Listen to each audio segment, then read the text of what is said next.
Josh Duggar has screwed over his wife in countless ways over the course of their marriage. As the father of 7 admitted to in 2015, for example, he cheated on Anna Duggar with random women he met through an adultery-themed website. Then, of course, Josh was found guilty this past December on multiple charges of CSA. Now, meanwhile, we've learned that Josh may end up screwing over his wife yet again down the line, even placing the future of his many kids in jeopardy in the process. Anna, you see, homeschools her sons and daughters. She's done so for as long as she's had sons and daughters of the proper age, and as far as we'd surmise, she plans on doing so until every single child is over the age of 18. This is all how Duggar women roll. This is part of their religion. Here's the thing, though. According to the Coalition for Responsible Home Education, Arkansas is one of 2 states where the law prohibits homeschooling in households that include registered sex offenders.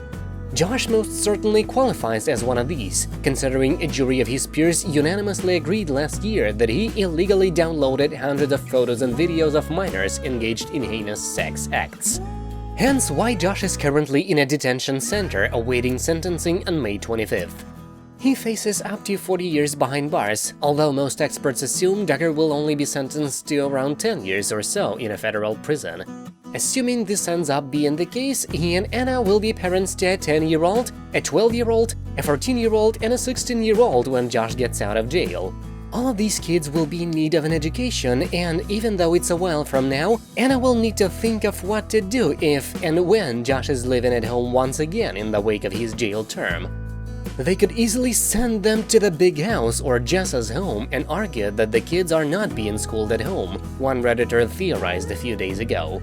Posited another. If they don't allow it, one of 2 things will happen. The kids go to public school or they go to another family member. But that means the county or state will most likely be required to monitor the quality of education since it's now being reported.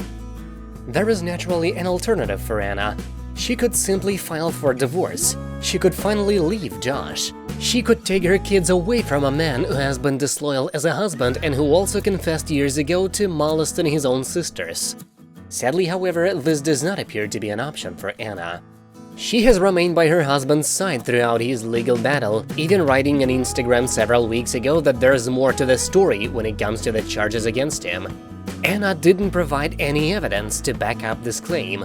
We can't provide any evidence of the following claim either, but it would mean that Anna released a threat to Josh for life is true. Duggar may be pregnant with Josh's 8th kid. That's it for now, thank you for watching, please subscribe to stay tuned.